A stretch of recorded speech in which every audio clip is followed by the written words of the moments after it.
রওজা মুবারক তৈরি করা হয় হযরত আয়েশা রাদিয়াল্লাহু আনহার হুজরার মাধ্যমে।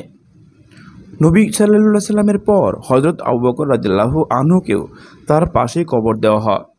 হযরত ওমর রাদিয়াল্লাহু আনহুকেও এই হুজরার মধ্যে হযরত আবু বকর রাদিয়াল্লাহু আনহুর পাশে কবরস্থ করা হয়।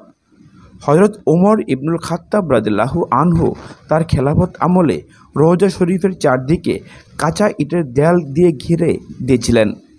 এটাই ছিল রওজা শরীফের প্রথম নির্মাণ কাজ।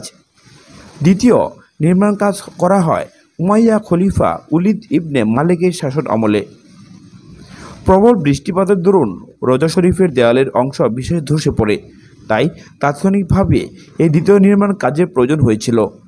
ওলিদের খেলাফতকালে মদিনা তদানীন্তন শাসক হযরত উমর ইবনে আব্দুল আজিজ হুজরা শরীফের দেয়াল মেরামত করার জন্য মদিনার বিখ্যাত নির্মাণ শিল্পী ওয়ারদান ও তার সহচারী রূপী মুজাহিম নামক একজন গোলামকে নিয়োগ করেন।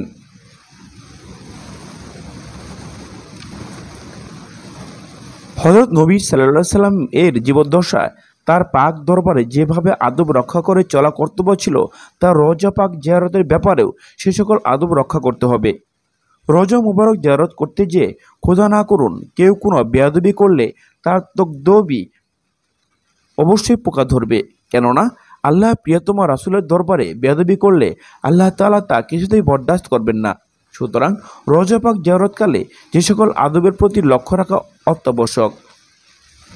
নবী সাল্লাল্লাহু আলাইহি সাল্লাম এর চেহারা মোবারক বরাবর একটু দূরে নিতান্ত আদবের সাথে দাঁড়িয়ে মনে মনে বলবে, আমি আল্লাহর প্রিয় রাসূলের সম্মুখে দণ্ডায়মান, আমার উপস্থিতি সম্পর্কে তিনি অবগত আছেন। আমি সেই মহান নবীর দরবারে হাজির হয়েছি। যারা শাফায়াত আছেন, আমি সেই মহান নবীর দরবারে হাজির হয়েছি।